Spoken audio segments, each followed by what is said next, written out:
Dahil sa katangi-tanging ambag nito sa mundo, nabansagan ng Amazon bilang A. The heart of the earth, B. The brain of the earth, or C. The lungs of the earth. Siksik, liglig at umaapaw ang Amazon sa mga halaman at puno. Ini-inhale nila ang carbon dioxide at bumubuga naman ng oxygen para sa mga tao. Kaya tinatawag itong letter C, the lungs of the earth. Sagot ng Amazon ang 20% ng oxygen sa buong mundo. Astig! Sakop ng Amazon o Amazonia ang 40% ng South America at 9 na bansa. Pero malaking bahagi nito, as in 60%, ay nakapaloob sa bansang Brazil. Mataas ang biodiversity dito sa pinakamalaking tropical rainforest sa mundo. Mataas din ang rainfall, humidity at temperatures dito. Uhaw sa ulan ng Amazon. Pero kalahati hanggang 75% ng ulan ay binabalik nito sa hangin. Sa pangkaraniwang araw, nasa 20 billion metric tons ng tubig sa anyo ng water vapor ang ibinubuga ng mga puno doon. Ang tawag dito, transpiration.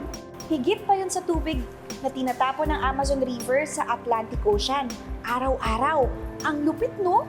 Yun na kasi ang pinakamalaking ilog by volume sa ating planeta. Kaya sa pananaw ng ibang scientists, ang totoong pinakamalaking ilog ay yung di nakikitang agos mula sa mga puno sa Amazon.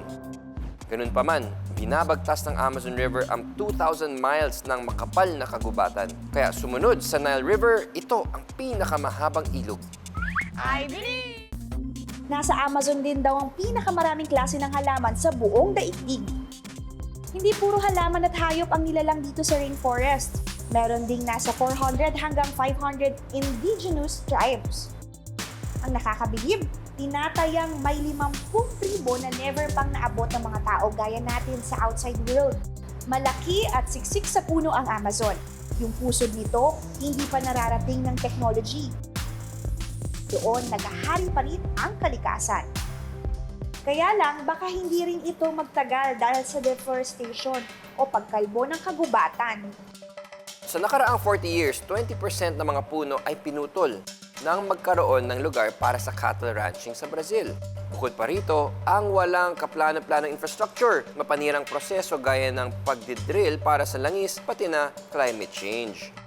Ang hula ng scientists, sa taong 2030, 27% ng Amazon biodome ay makakalbo ng puno. Hindi pa tapos, problema rin ang matitinding tagtuyot at wildfires. Sa loob ng isang siglo, pinakatuyot na noong 2005 at 2010. At noong 2019, may 75,000 na sunog sa kagubatan. Ito ay 85% na mas marami kaysa nung naunang taon.